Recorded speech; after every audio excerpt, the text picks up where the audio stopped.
There's one point I must make in connection with this morning, and that is that Confucius never had a computer. But there are certain facts involved in the life and teachings of this great scholar that might have influence and significance today. Confucius lived mostly in the 6th century B.C. We know very little about his life except that he is believed to have originated from an aristocratic but impoverished family that suffered from the numerous civil wars which afflicted China. We do not know that Confucius had extensive formal education. It is believed that he was mostly self-taught and attained over a period of some 70 years an understanding of life and of living that was possible only in China. For even in those days, China was a microcosm of the whole world. China's problems and difficulties and complications were miniatures of all others that preceded and followed them. And so that Confucius had an adequate opportunity to understand the basic motivations of human life. As a result of his personal achievements, he was finally elevated to the estate of China's greatest scholar and was deified as the ancient teacher of all the Chinese philosophies and histories. In the course of time, there have been many revivals of Confucianism. These revivals began almost immediately after the death of the great sage. It is said that Confucius died of a broken heart. We are not sure of this, of course, but it is possible, because he said on one occasion that no prince of China would accept him as a counselor. This was something that caused Confucius to realize very definitely that leadership in temporal and martial affairs usually blunted the mind to those permanent values upon which survival of society depends. In recent years, when China made the great leap into the future, a leap that failed miserably, it was attempting to destroy the influence of Confucius in the life of modern China. It was a dismal disappointment to all concerned, and now by almost complete agreement, the new Chinese government recognizes the contributions of Confucius, not only in philosophy, but in politics, in government, and in international relationships. So from this background of his various achievements, and a study of his various canons and the various works with which he has been attributed, at least, we learn something about his ideas of life. Confucius, as a Chinese, had a very simple and definite belief, namely that the human being must develop his own resources, that the problem of surrounding the individual with comforts and conveniences and gradually reducing his own interest in self-improvement is fatal to society. Well, we begin to see a little of this fatality floating around at the present time. The individual who lives to do as little as he can and depend upon conveniences for most of the necessities of his life becomes indolent in his own nature, indifferent to his own real needs, and contributes little or nothing to the advancement of his society. This was so basically Confucian that I think we can use some examples out of our own historical background to point up some of the conditions he refers to. The 20th century has been so far the great century of conveniences.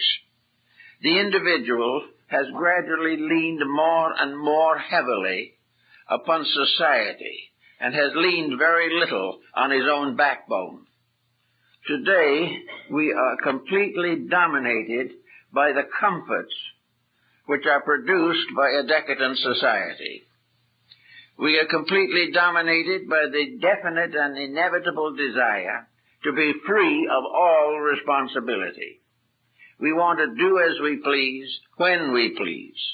And the idea of cooperation for a common good has become as dim now as it was in China 2,600 years ago. The same attitudes prevailed. The same problems were faced. And the human being always succumbed to the advantage of innovation and convenience. So in the Confucian Code, we could start, for example, with the result of labor-saving devices. Now, most of these devices are essentially good, but nearly always they are destroyed by cupidity or avarice or arrogance or extravagance. They are no longer permitted to function as they might have for the general convenience of society. Near the turn of the century, we got the first great convenience, and that is the automobile. Now, no one will say that the automobile basically is bad. And we know that Henry Ford's original Model T, which was a very inexpensive form of locomotion, did open a large world of possibilities. It gave the society an opportunity to have adequate means of navigation on the land surface of the earth. But what happened from the time of the Model T of Henry Ford to the Rolls-Royce of today, a $160,000 car? There's a great interval of waste, extravagance, a great interval of unnecessary responsibility, an impoverishment of natural resources, an increasing disdain for the proper use of energy and time. That the Ford car and those that came afterwards did help was certain, but the individual societies into which they came forth abused them until they have become a problem for all of us. A problem of freeways so blocked that it's almost impossible to travel them. In the recent earthquake in Mexico, it was impossible to get the fire department and the ambulances through the car pressure and confusion. Everywhere, the overdoing of things has resulted in air pollution, water pollution, and the definite waste of natural resources, and an incredible waste of human time, especially when you realize that in the traffic today of employment, cars going on the freeways every morning and evening, the average car has only one passenger. Now, Confucius would have said, if you must do it, get together and do it together. Otherwise it is a complete waste and loss. Why do we not do it together? Well, one reason may be that one group wants it 10 minutes earlier than the other. One wants to go 4 blocks in one direction, the other 1 block in another direction. And so the inability to organize this basic means of transportation has led to many, many difficulties, to say nothing of its application to warfare and its facility in contributing to crime. Now, the use of the car was important. The abuse of it is human nature setting in upon one of its own devices and brutally abusing it. This is what Confucius would declare to represent the lack or failure of the individual to prepare his own inner life for the commodities which he invents or arranges. If the individual was intelligent, every discovery would be useful. But when most persons are not interested in improvement, but are interested only in convenience, it is not long before things are out of hand. And it is also pathetic to realize that humanity is willing to spend a large part of its financial resource on convenience rather than on need, necessity, or practical usage. So Confucius did not have a computer, but he realized in his own day one simple point: the superior man, when anything is added to him, will use it wisely. The inferior man will take every commodity and become dissipated about it. He will forget values, he will think only of personal comforts, and he is perfectly willing to wreck the future for the fulfillment of his present desires and appetites. Confucius said this isn't good, and the 2,600 years since Confucius hasn't made it any better. We are still in the same problem, that the individual has the ingeniousness to invent, but not the character necessary to use what he invents. The Chinese themselves invented gunpowder, and they used it for funerals and weddings. Well, that's a comparatively harmless usage. I've been in Canton when a marriage procession crosses a funeral procession and the fireworks going both ways. In other words, the fireworks are cheering up the individuals who are getting married, and we are supposed to give them a moment of great excitement, and the funerals are to rest in peace the memories of the deceased. But these fireworks soon became cannon by hollowing out logs and putting them on the backs of elephants.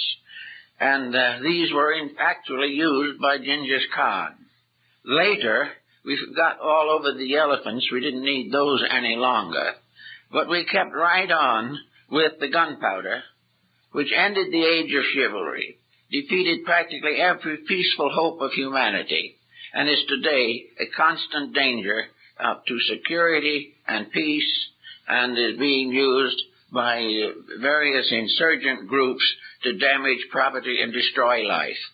So something that was innocent at its beginning, that maybe a few farmers also used to blow roots out of their fields so they could plant them, gradually in the hands of ignorant selfishness has become a menace to the survival of humanity. Not too long after all this happened, we had another great invention, the aeroplane. Now, everybody really believed we had done something remarkable, and we had. It was a tremendous invention with great potential and great possibility, but we settled down slowly to ruining it, to do with it exactly what we could do to get our own way in things. To get all kinds of controls. The use of the airplane in war hardly needs to be mentioned. It has become a carrier of bombs instead of people. Little by little, the airplane has become a great problem to society. The noise is becoming deafening. The corruption of the manufacturers and the mechanics is a constant cause of anxiety. And everything related to it is now done to death. Those who have it need it for some occasions. In Australia, the physician in the outback can get to his patient in his little airplane. There are all kinds of good uses for that. But little by little, it has become a great factor on the big board on Wall Street, and little by little, it has been turned into a vast source of profit. This is a complete misuse of the original intention, and it has resulted in many changes in society and social relationships that are not good. But we just couldn't get along with something that was a help and a convenience until it became a desperate and difficult situation, as attested by the recent terrible disasters in the air. We have not been willing to use things wisely. When the farmer in Rome found the box of gold in his field, he wrote a letter to the emperor and said, "What shall I do with it?" And the emperor said, "Use it." The man said, wrote again, he said, "I don't know how to use it." The emperor replied, "Then abuse it." And this is exactly what has happened all the way along the line. And this was happening in the day of Confucius. And he began to recognize that the individual was building around himself such a defense against labor, a defense against integrities, a defense against the practical, that he is gradually undermining his own survival in the cause of immediate luxury or success. Now, had we got the plain thing settled a little bit before the movies came along, and they were to change the history of the world. We were to be on the verge of the greatest educational medium humanity has ever known. We were told that we were going to change the whole history of the race, that we have developed something that could be of the greatest value and the greatest importance to the unfoldment of knowledge, to the expanding of human horizons, and a means by which wisdom and understanding could be brought directly into the theater or into human life. I think we hardly need to dilate on this as to what really happened.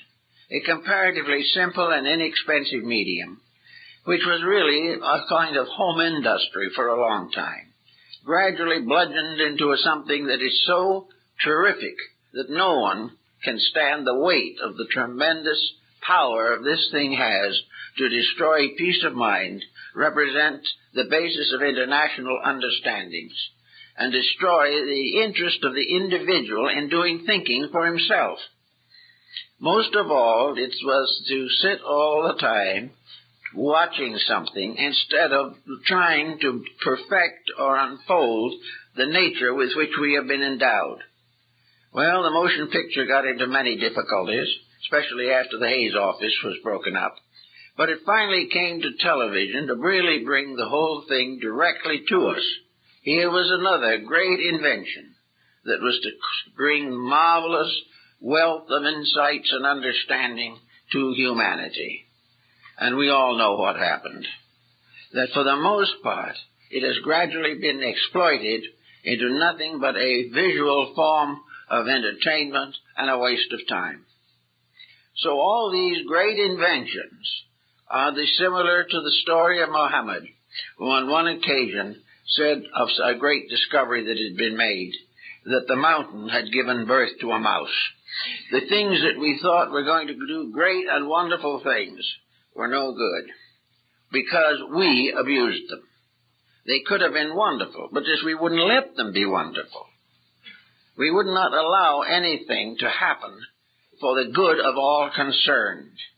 And so we are not only deluged with miscellaneous entertainment, but the whole media has been so corrupted by commercialism that mostly the ads are more interesting than the major features. So we go on. And then the last one.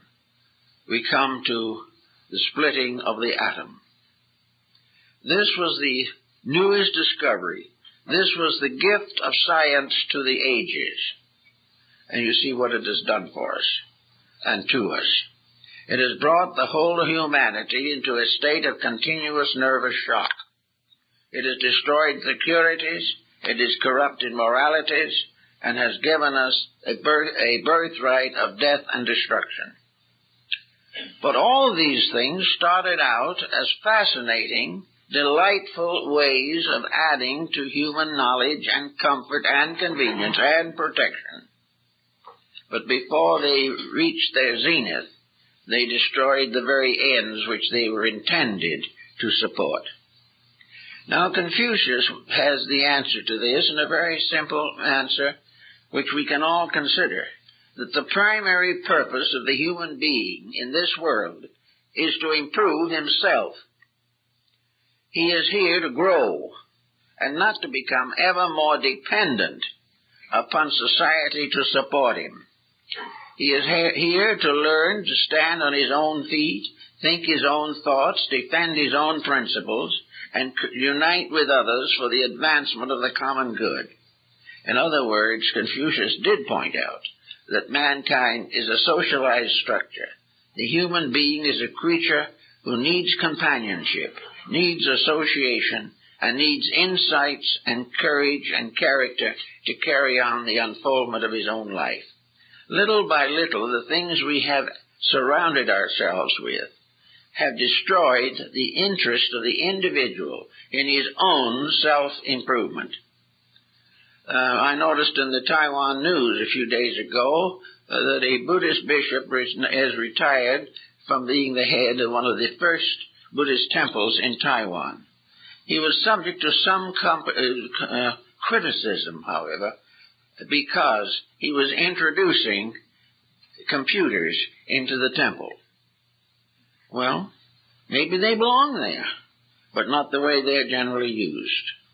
Little by little, we are taking another device, and we are gradually going to use it until we try to substitute a machine for common sense, for integrities, and most of all, for growth.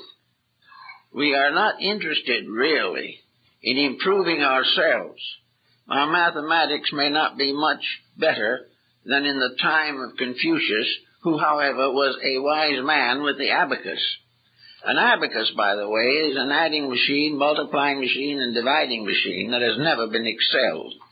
And in the banks in Hong Kong, they put them against the electric adding machines, and the abacus won in every test. This was because of one thing that would have tickled dear old Confucius very much. It takes 10 years to learn the abacus. Now, in other words, by the time you learn the abacus, you had some self-discipline, you have gained certain intelligence, you have learned principles and facts that make it possible for you to operate this little device very beautifully. Incidentally, the abacus is available in Hong Kong at very reasonable prices, some simple models being only $1. And with this, you can add 15 figures to 15 figures, or multiply 15 figures by 15 different figures, and come up with the answer in a matter of seconds. This is because of your training, not the training simply of a machine that thinks for you. All devices that think for you are open to suspicion according to the Confucian mind. We are not supposed to get substitutes for thinking. We are supposed to develop simplified forms of living that free us for the essential purpose of our own humanity. We are here because it is necessary for us to grow. And when we block this growth with every convenient and commodity you can think of, and finally complicate it with alcohol and narcotics, our purpose here is completely frustrated. The individual passes from the cradle to the grave as a complete loss to himself and a loss to society. There seems to be no reason at the present moment. Now, Confucius was also a bit of a philosopher in his own way. He was a great defender of ethics. He believed that the ethical system was the most important of all. He was also, strangely enough, not a religious man in the obvious sense of the word. He venerated his ancestors, which was a Chinese custom. But most of all, his religion consisted in the development of character.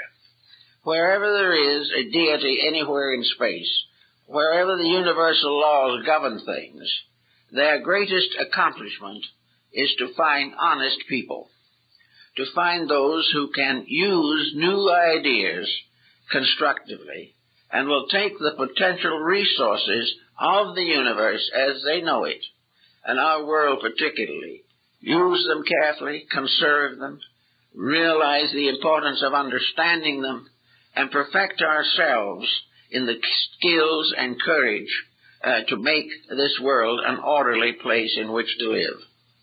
Now, Confucius felt that the more we are deflected from this essential purpose by ingenuity or luxury, we are destroying ourselves. And that in so doing, we are turning our world into an unsafe place, that we are endangering the integrities to support the selfishness and acquisitiveness of human beings. Man is not here to accumulate material possessions. He is here to stimulate and unfold the internal resources of himself. Therefore, the ideal of Confucius is set in the concept of the superior man. Now, what is a superior person? Well, Confucius gave a very simple answer to it and probably lived it. as closely as any human being could. He said that a superior person is one who is above doing inferior things. In other words, a superior person will not compromise integrities, will not lower himself to abuses of privileges, and will not allow himself to develop habits that are detrimental to his own life or to the community in which he lives. The superior person is one who is above inferior actions. Now, inferior actions all root in one ethical concept. Nearly always inferiority is an effort of that which is unworthy to achieve what it does not deserve, or it is the effort to create unworthiness as the norm and demanded of all human beings. Instead of rising to the higher, the individual tries to drag his society down to his own level. In doing so, he is no longer a superior person. Confucius also pointed out that the superior person finds it important and valuable to simplify his life. A complicated life is a wasted life in most cases. Unless these complications are extraordinary dedications, complication is merely a waste of energy, a waste of time, and a loss of the opportunities, privileges of human existence. So Confucius believed in being simple on the outside and thoughtful on the inside. He believed that the individual's primary need in life was to so simplify his conduct and his possessions that he had time enough to grow, and that growth was improvement, and growth was the acceptance of learning of some kind that was valuable. Now, Confucius recognized two forms of learning, secular and that which is superior to the secular. He recognized the fact that some learning must be used to give us a livelihood in this world. He was fully aware of the need of the apprenticeship system. He knew that young people had to be educated to carry on the problems of daily living. And by gradually involving a skill or a proficiency in the curriculum, they were prepared to face the vicissitudes of physical confusion. But Confucius said there was another level also on this particular problem, and that is the preparation that education must bestow to prepare the individual to correct the inferiorities and infirmities of his own nature. Half of education helps to make him a living and a profession or a trade. The other half of education must be dedicated to the release of the highest possible powers within the individual. Even in his day, Confucius realized that the great examinations of the classics held in China, in Peking and Xi'an, that these examinations were more or less intellectual. They indicated familiarity with the classics, an understanding of the rules and proprieties of daily living, and things of this nature. But Confucius found them deficient in a great many points of importance. In other words, Confucius believed that an education must include the development of an internal strength and an acceptance of responsibility for conduct. The individual who does something must be able to stand the consequences of his own action. If he decides to commit a crime, he must be willing to face the punishment. If he is not able to integrate his own personality, he will live below the level of the superior man. The superior man in the Confucian conduct is so simplified within himself that there is no place in his life for grudges, no place for antagonisms and intolerances, no place for orthodox fanaticisms, no place for any negative action, anger, hate, fear. These are the attributes of an inferior person, because an inferior person does not understand why these negative situations are in existence or necessary. and he doesn't realize that they are necessary only because he has created them. So the Confucian must become what we might say a gentleman. And there is no doubt in the world that in the Chinese code, whoever was a Mrs. Confucius had the same responsibilities. In the Chinese philosophy of life, the responsibilities of the family were divided among all generations that existed together.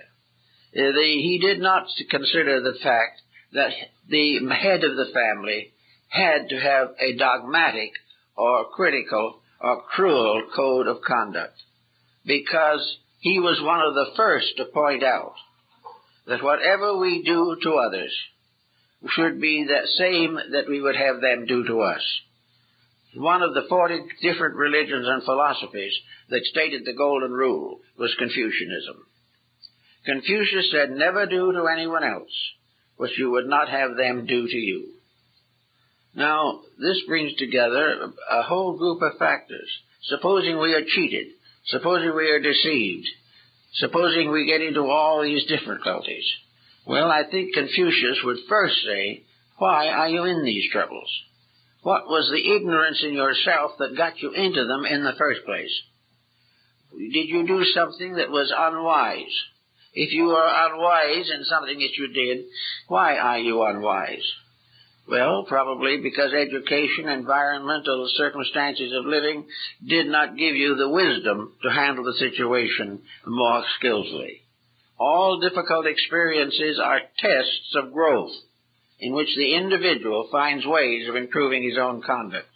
If nothing else is possible, then the individual has to face the payment of the debt which he has contracted.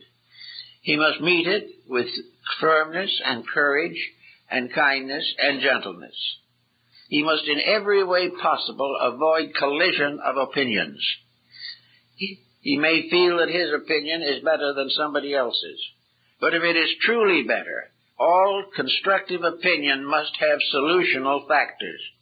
In other words, when we criticize something, we should know what to do in its place, how to correct it, or how to solve whatever the problem may be.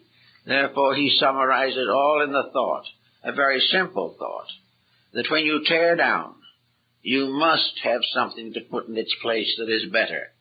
Just to go raving down the countryside or through your own home, tearing things down with no remedy, is not a symptom of a superior person. A superior person is always in control of themselves. In life and in death, they face realities with composure, integrity, and peace.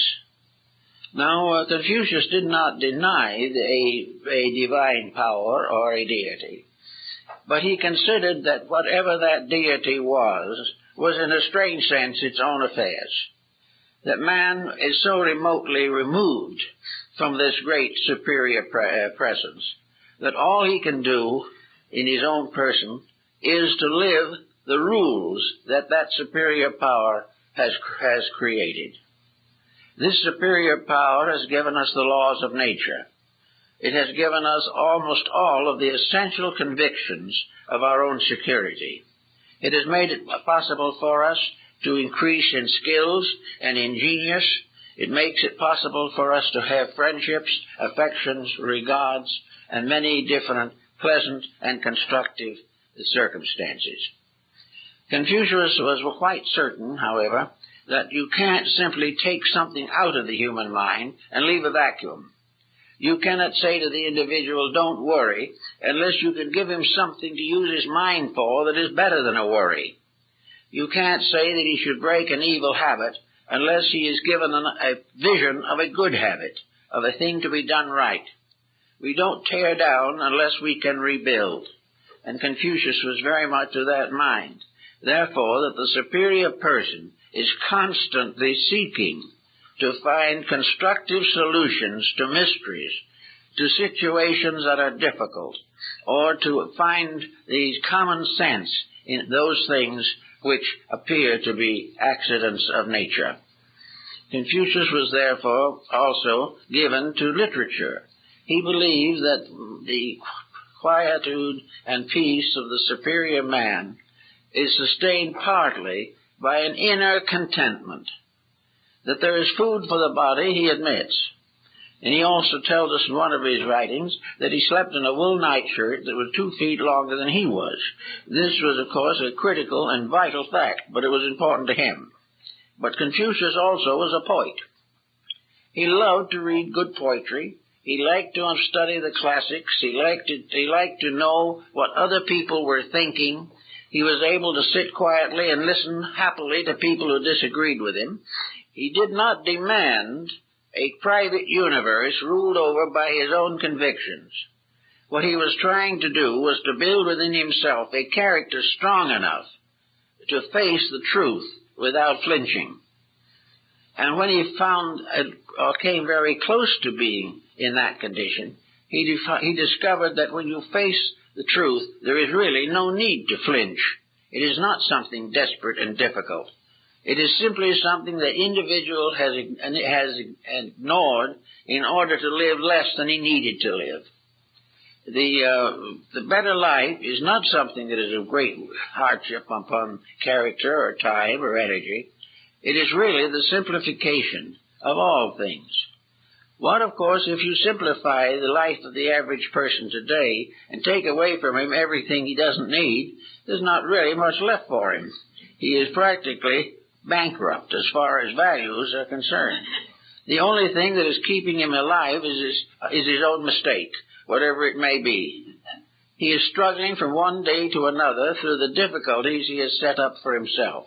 Well, in some cases it seems impossible for it to be otherwise. He's not going to get rid of the difficulties always, because the difficulties arise around him as well as within him. But the way he reacts to difficulty is always a private property of his own. He is able to do that which he is strong enough and wise enough to do. And the ethical side of his life was to Confucius a balance of philosophy and common sense. Of all the philosophers of antiquity, he was probably the most realistic. He was the one who was not given to strange visions or distant beliefs. He believed in a world in which there was work to do when somebody had to do it. And unless people began to do the work better, the world was going to get worse. Now, he was more or less justified, because in the 2,600 years since he was with us, the world has been in pretty poor shape most of the time. In other words, as one wise person remarked, history as we know it is very largely a long, drawn-out story of human failure. The good things were minimized. The truly great people were martyred, forgotten, or ridiculed. And the world went right along making the same mistakes from the time it first threw a rock at someone until the day when he now wants to throw a rocket at them. It's the same thing. We haven't gotten down to facts. And yet within the human being, there are powers that are great enough to solve these problems. The human being who could invent a computer could also have an understanding of its proper use. As long as he can see the computer as an instrument of public service is one thing. But the moment this instrument passes its skills and its mechanical advantages to the unenlightened and the uninformed, to the honorable and the dishonorable, the computer begins to react savagely upon its own inventors. It permits a more convenient way of being wrong. It gives the individual further opportunity to advance his own selfishness, to use the computer to the advancement of the crime empire that we now live in. So no one can afford to invent unless he has some way of assuring that the invention will be properly used. Now we don't know what will be next invention, but it will be another one, and we will do the same thing with it. We will think of it largely in terms of how many $1 million the profit it will make. And we also will think of it to some degree on how much it will satisfy unnecessary attitudes of our own. It will get us somewhere quicker, but we won't be any better when we get there. It will enable us to avoid or evade certain forms of education, which, however, only means we are less educated than we were before. A computer cannot educate us. The individual has to educate himself. He has to use the efforts of his own inner life. No matter what device man invents to the end of time, there will never be a device more extraordinary than himself. There will never be a form in nature, artificially created, that can equal man's natural birthright, his natural values, his natural insights, and his potentials for achievement. The human being is an absolutely universal creature. Everything that man has ever thought of or known has come through his humanity. The great art, the great music, the great literature, the world religions, philosophy, science, ethics, morality, all these things arose from a mysterious little complex in the human head. And there is no limit to what can come out of the individual if he can train it and will dedicate it to right use. If, however, the individual does not use wisely that which comes out of his head, in a short time he will perish, and the achievements that he has made will go back into the earth with him. Everything that man learns gives him a new insight into value. Now, young people today are bankrupt for value. They are surrounded by selfishness. They are part of a system of high exploitation. And every direction that the individual looks, there is some kind of corruption or shortcoming. This makes it very difficult for the individual to really achieve to the integrities that are necessary.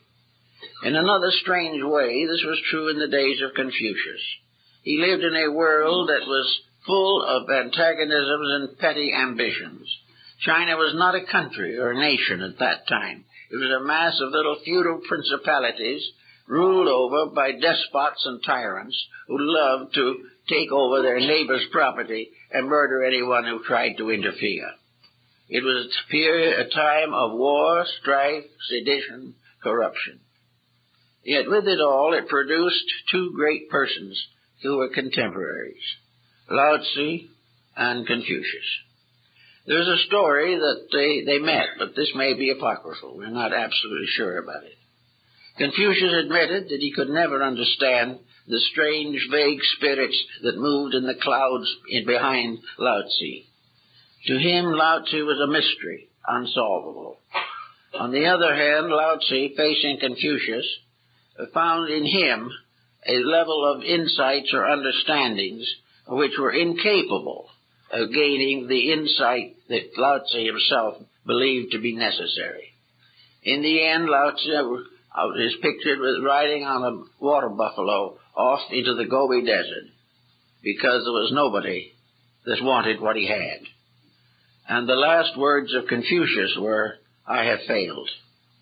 So this is what's happened 25 centuries ago. And this is the thing that happens today when anyone tries to break through this armament that has been developed around a success syndrome, a belief that what we are doing is so magnificent, so wonderful, and so remarkable that if we perish doing it, it's all worthwhile. This is a little kind of sad to think about, but it is definitely there. At one time, Plato also wanted to reform the Athenian state. He had the background as family that he could be an archon or an elder of Athens. He tried it and retired immediately on the grounds that it was impossible for him to accomplish the good necessary to make the Athenian state a better and more honorable place. Therefore, he retired into the academy and lived there for the rest of his life, creating a little empire of his own in which his disciples began to understand what he was trying to accomplish. So Confucius, in his way, was one of those who, to borrow the words of President Woodrow Wilson, who said it was better to fail in a cause that must sometimes succeed than succeed in a cause that must certainly fail. Today we are all in this problem. It is better to do the thing as right as we can do it, knowing that in the end right triumphs, and that every step that is taken in the right direction becomes part of man's heritage of wisdom. And there have been many very great, dedicated hearts and minds that have given us wonderful insights and wonderful instruction. But most of these we don't pay any attention to. Our reading now is usually in sensational paperbacks.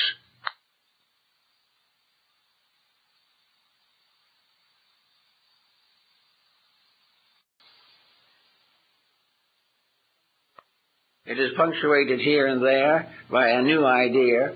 Some of those ideas are good and some only complicate the situation. But anyway, the human being quietly has to recognize that none of these things need to move him. He does not need to be wrong because being wrong is fashionable. He doesn't need to remain ignorant because wisdom looks like a responsibility. He does not need to neglect his inner life in the desperate effort to become physically opulent and successful. How we got the way we have is difficult to imagine because the truth of the thing is so obvious. And of course the simple answer to the whole business is that success for most persons has to end at the grave. All the things we have piled up here, we simply leave to our relatives or our descendants to haggle over. We cannot take with us anything except, if something, what we have achieved internally. We are supposed by nature to leave this world a little wiser and a little better than when we came in. If this is a failure, if we do not know more on our deathbed than we did in the cradle, then we have failed. And that is the problem. In fact, it's worse, because when we were children, we only knew or were only ignorant, simple ignorance. Whereas as we get older, to follow the Confucian adage, we come to the time when we know not, and know not that we know not. Instead of being simply ignorant, we become compoundly ignorant. That is, we have reached the point where we not only do not know the truth, but have accepted so many things that are untrue that it's almost impossible to extricate our mind from the dilemma. So actually, the problem of making something out of life is not as difficult, dangerous, or terrible as we might think. It is simply a matter of building internal value. Now, at the beginning, it will probably be a bit sketchy. We're not going to start in by being stupendously enlightened. But we are going to gradually begin to recognize, as Buddha did, that the first step is difficult. But if you take it wisely, it justifies all the other steps. The first step is the difficult one, because it means that we step from a condition of compound ignorance to the beginning of a search for wisdom. In the first step, we may fall on our face. Quite possible, because we don't know where we're going. But first step is dedication. It is a determination to be better. It tells us firmly that we are not living our own potential. The first step is to realize that there is something better inside of us than we have ever permitted to come out on the outside. That there is more inside of us than we'll ever find on the outside. And that the treasures of the inner life have an endurance, whereas the treasures of the outer life, if they are physical, will be taxed to death, and if they are not physical and taxable, we must leave them at the grave. So all these different problems brought out the concept that Confucius had of what might be termed a good average person. His superior man was not something that walks around on high boots and lords it over others. His superior man is not one that is loaded down with credentials. His superior man is not one who is too good to mingle with anyone else. His superior man is simply an individual who has found his own center.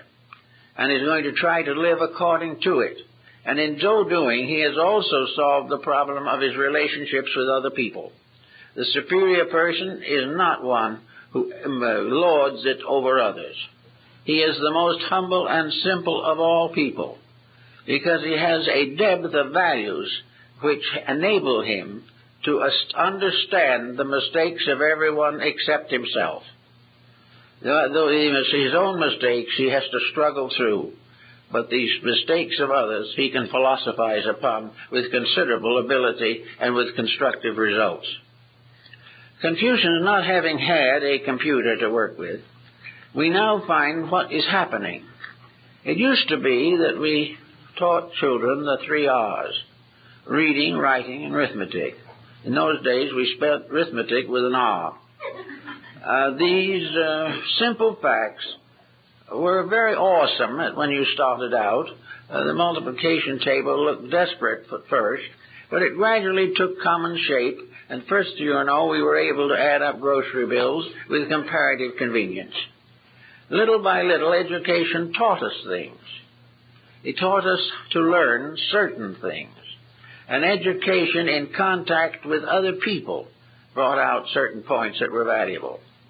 But now, if we allow computerization to do our thinking for us, to enable us to solve all the problems of higher mathematics, for instance, because we know nothing about them ourselves, but the computer can give us the answers, we are going to have a new kind of ignorance.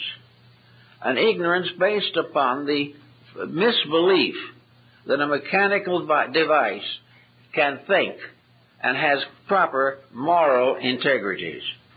The problem of the computer will be its lack of morals. And without its morals, it can be an instrument of destruction. We are already overtaxing the values of it. Already we are obsoleting model after model and selling them off for 10% of what they cost. Anything for a quick profit. There's no really a quick profit in the computer than any other factor. All values have to be slowly and carefully earned.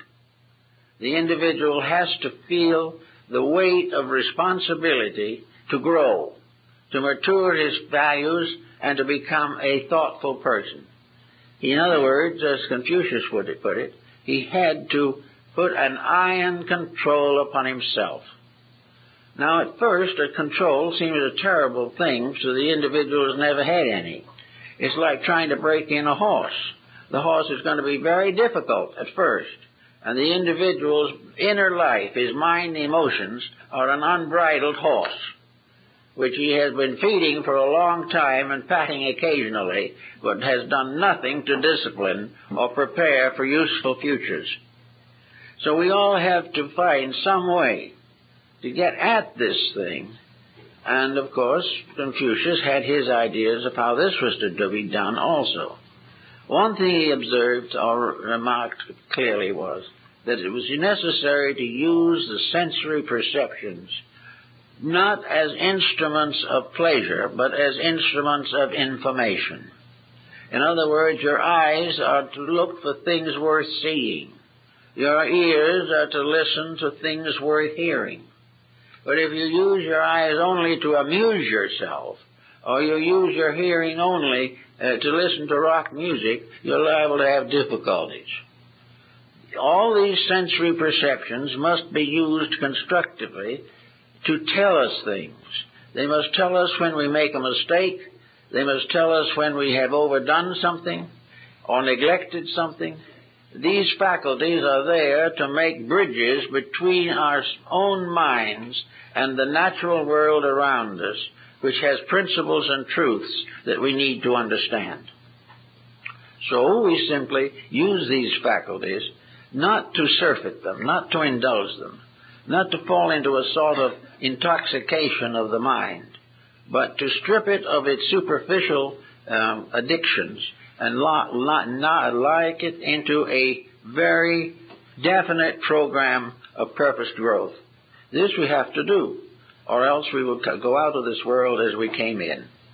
And that is really too bad, because it's, and according to Buddhist philosophy, it merely means we come back with a heavier load of karma than we should. We should be paying karma, not making it. We should be getting over the sins of the past rather than trying to carry them joyously into the sins of the future. We need to understand life. Now, Confucius was not a dour character.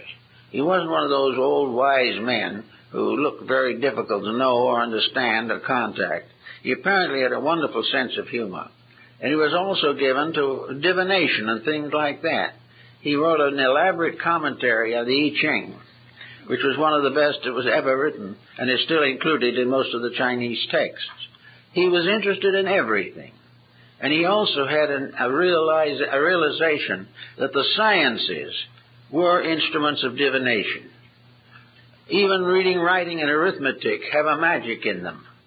The magic of what they do to the mind, helping to strengthen it and develop it.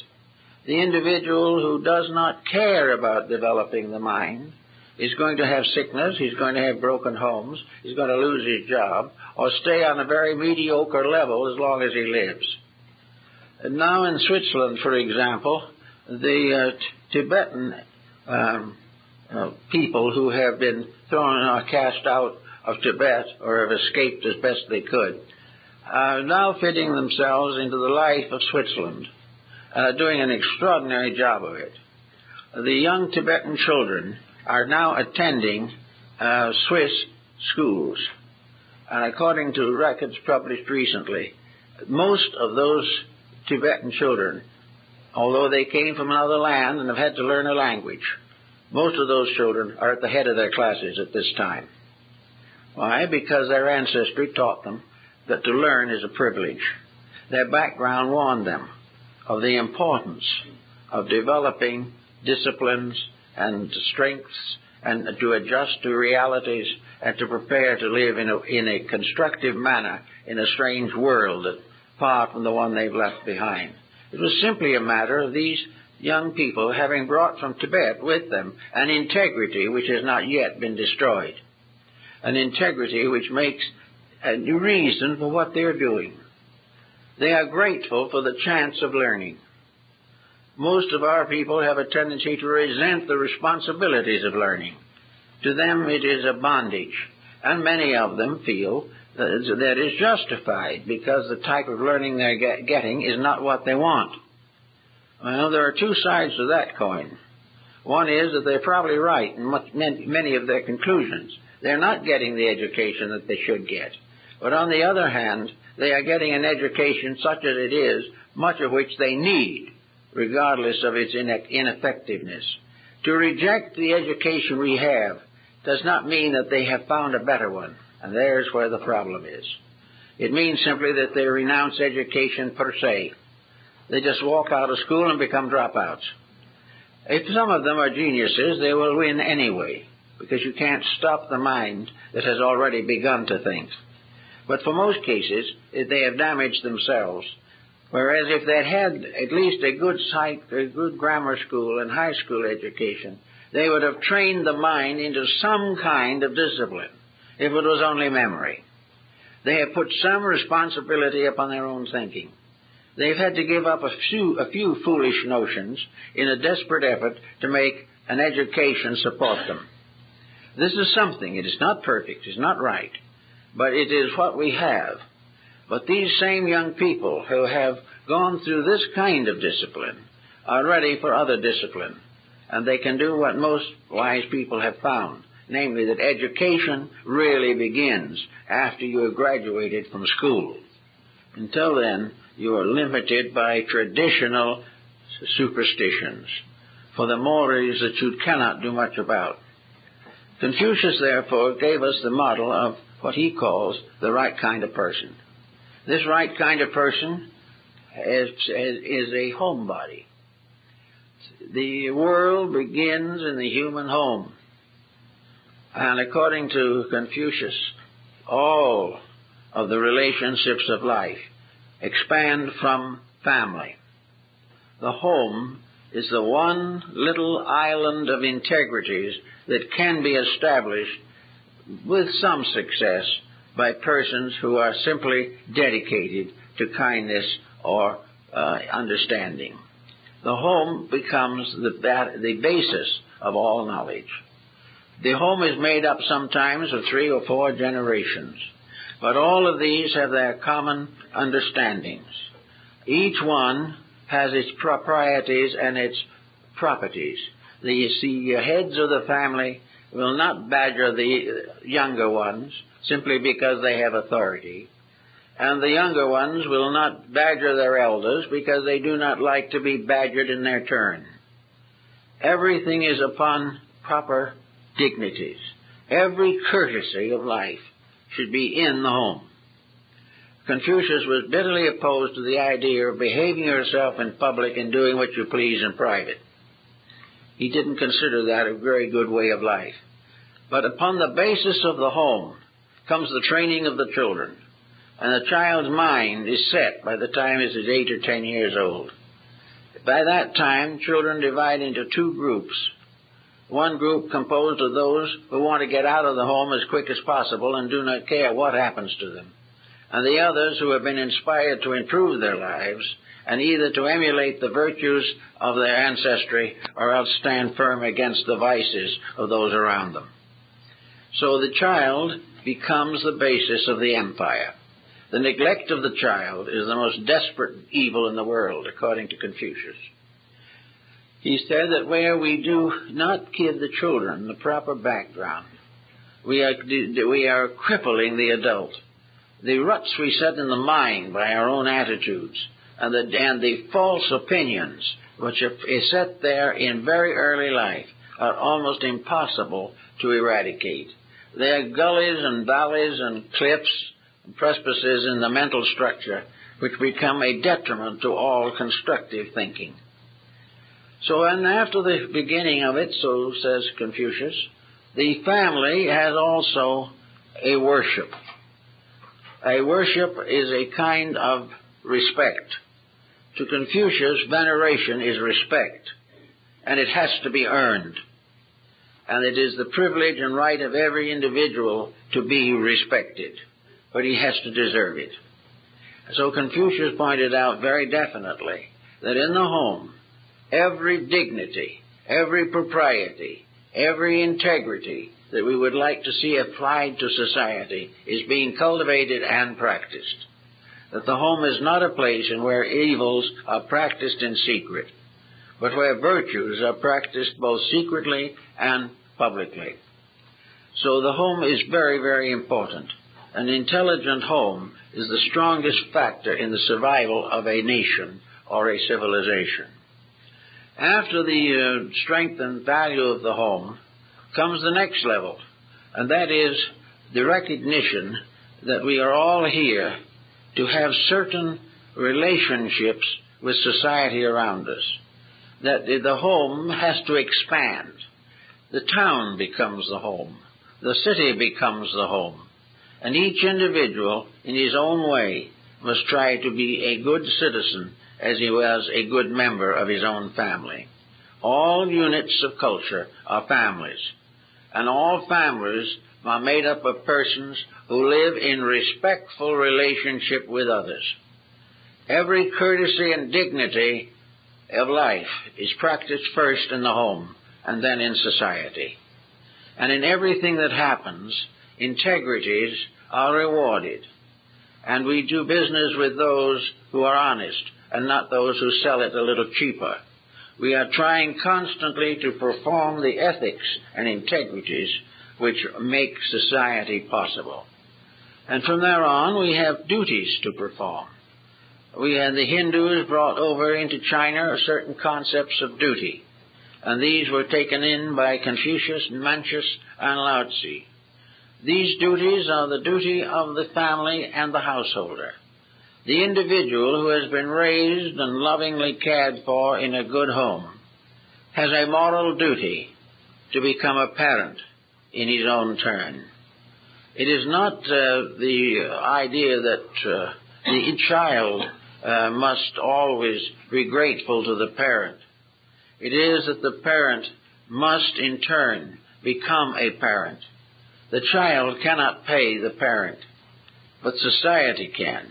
And all these different values become very, very important in society.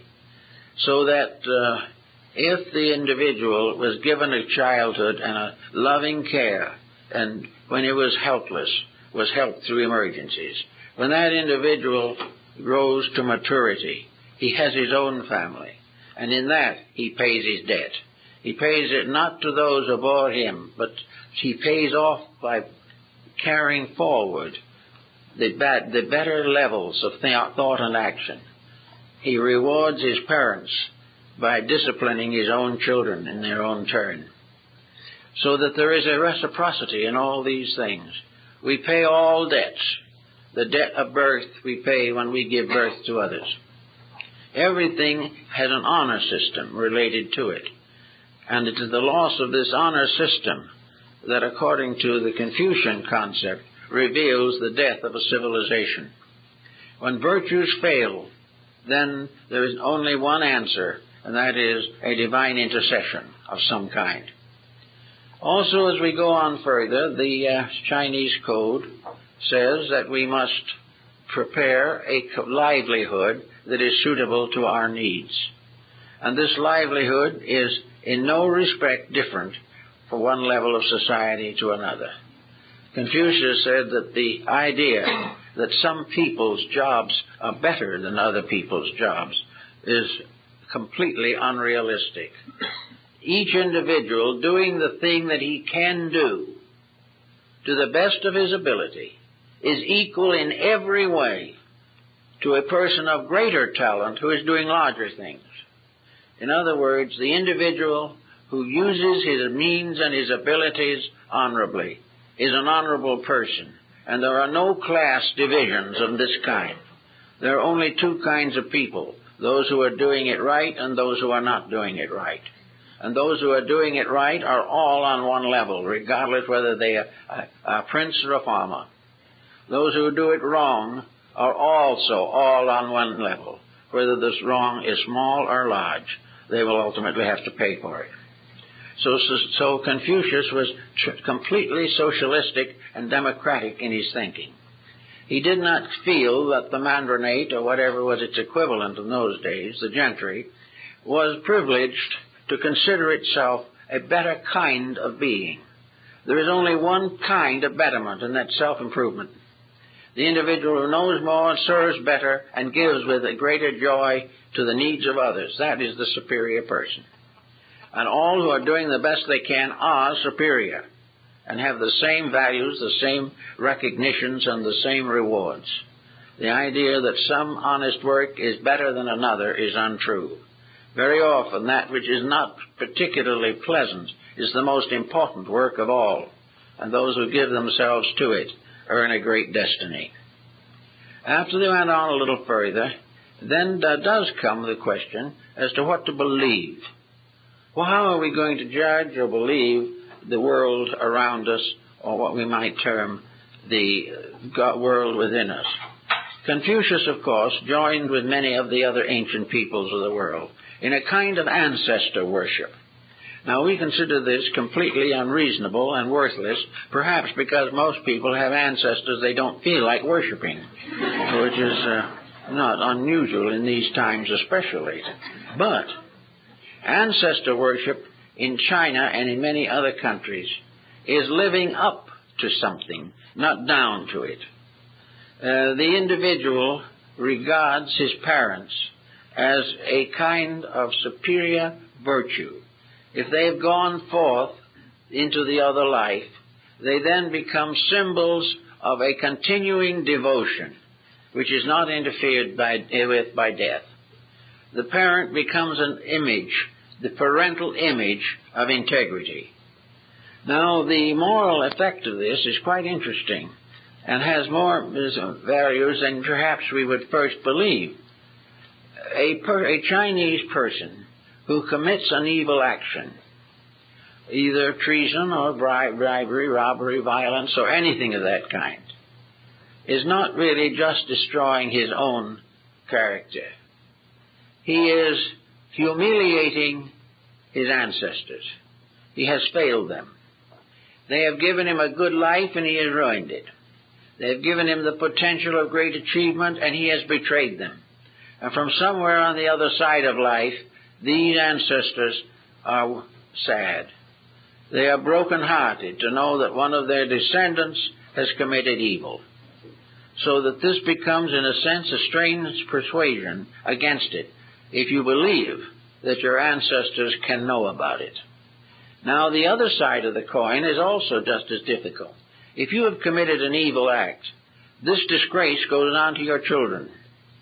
If your whole family line is deformed, it is betrayed. The children have to accept the fact that their parents were not virtuous, that they were the progeny of an inferior code of life. So the child is humiliated unto the 9th or 10th generation by the crime of this one person. And the ancestors are humiliated back to the beginning of that family. Well, with this moral suasion behind a people who believe in it, you can see why it might have quite an effect upon the integrities of life. It certainly makes the person a little slow to feel that he is disgracing all who have gone before and all who are to come, in addition to disgracing his present family and all those who understand what has happened. So that ultimately the human being who does a wrong deed is disgracing the entire human family. He has done something unworthy of the tremendous ponderance of value which has been bestowed upon him by nature. He is not fulfilling the rules of rightness, and therefore it is a repentance. And the Chinese philosophy is very complex on this situation. Atonement is very difficult. Once an evil has been done, the family honor is lost. This is something we don't think about very much. We don't care. Maybe it's superstition. Who knows? But a superstition that makes people honest is perhaps a good substitute for a wisdom that they do not possess. It helps to fill a vacuum with an area of material factors the average person understands. He knows his family, and he knows families of other people, and he has heard of the sorrow that has been caused in this type of thing, and therefore he is more thoughtful. The Japanese have a similar practice. Once a year, they welcome their deceased ancestors back into the world of the living. They go to the riversides or streams or to the ocean side, and with little lanterns to escort their invisible ancestors to their home. When they get to the home, a special seat is placed for the ancestors at the banquet for the occasion. Nobody can see them, but everybody feels that they are there as a presence, so that the invisible ancestor has certain requirements. He must understand what has happened to the family since the last meeting. A year ago he was there, and everything was going fairly well, but this time grandmother is sick. This is a very serious factor, and may be something to be given very special consideration, because the ancestors deceased are very, very much there in spirit, if not in flesh. Also, the condition of the family. Has there been arguments between family members? Is there something that is inharmony in the family?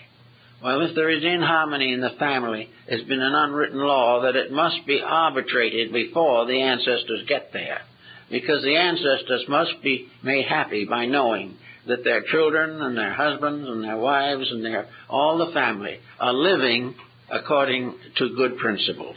If this is not true, it is a serious disgrace. One other thing, which perhaps has a little more vital significance, is that all ancestors are very unhappy if a family is in debt. That is bad. If people have put off paying their bills, this is a heartbreak for the invisible relatives. Everyone at that time must have become solvent. There are cases known in which families have sold family treasures for ridiculously low figures in order that they could pay bills before that important day. but the parents must, who come visibly, or maybe some of them are still alive, there must be the respect that the family is out of debt. Well, we'd say these are all superstitions, but some superstitions do lead to constructive results. And for lack of them, and for the lack of anything better, a society can fall apart. So in the Confucian way also, the problem of government is very, very interesting. The Chinese emperors in the olden days had the annual ceremony of the Temple of Heaven. On that day, the emperor took off all of his royal regalia and put on the white cloth of a peasant. And he walked on a road that was covered with sand brought in from the desert of Gobi. And he made the pilgrimage with nothing but a knotted staff along the way of life until he came to the Temple of Heaven. Here, in the presence of the gods and of his ancestors and the tablets of the constellations, the emperor addressed heaven, and he said something to this effect, that I am the representative of heaven. I have been entrusted to take care of heaven, but I have not been worthy. I have not done the things that kept my people happy. I have not been always fair in my judgments. But if there be trouble, if there be wrong, if there be anything that is not right, let the punishment descend upon me and me alone, for I am the leader of the people. And if they are wrong, it is because I have failed them. Now, this is thought on politics. It's a thought that might have interest long after poor old Confucius went to his ancestors. Namely, that leadership has a strange kind of karma. The leader is responsible for the security of those he leads. When a leader exploits his people, before heaven, the guilt is upon himself. This Confucius was reasonably sure of. And of course, in those days, the Chinese dynasties were falling like ripe harvests. Only a few years and another one took over, because every one in turn became destructive, decadent, or dissipated. So Confucius pointed out that wherever problems arise, the leader must be held responsible. And if he cannot do something about it, then he must confess his infirmities. He must confess them frankly and honestly, and ask the assistance of others to take on the things that he has not been able to accomplish. So the great ceremony of the New Year was the constant acceptance of the way of heaven. So in Confucius, the whole thing sums up in the one great thing: the ways of men, and these ways may or may not be good, but the way of heaven is inevitable. The way of heaven is that which most needs attention. To know the way of heaven is the end of all learning. This is the quest of all scholarship. The end of the way of life is in this: that we should know the way of heaven is far more important than that we should split an atom. We have all kinds of learnings and researches and scientific corporations and groups exploring this and exploring that. But the one thing that we must explore, if we are to survive, is the way of heaven. We must find out what universal law requires, and we must keep that which we discover, regardless of any consequence to ourselves personally. And if we think we have discovered it, and are supporting something that is not true, and we find that it is not true, then it is our need to recognize this and continue our search for the way of heaven. Shang-Chi, the celestial emperor, is the source of all good. It is the universal principle of life. It is that which is alone qualified to lead, and all things must follow that leadership. Now this law, the way of heaven, is a way of peace, of happiness, of securities, of kindness and compassion. The imperial power is compassionate. It is not something forever punishing. It is more anxious to reward. It does not punish anything, but things that break the rules punish themselves, because they lose their harmonious relationship with life. The moment we break our trust with life, we come into infirmity. And this was what old Confucius taught, and I don't think right now, at least, we're going to be able to get the answer to this out of a computer. We're going to have to get it not out of instruments, but out of the living instrument in ourselves, the integrity which alone will enable us to do those things which are necessary to the survival of our people. Well, I guess that's all for today.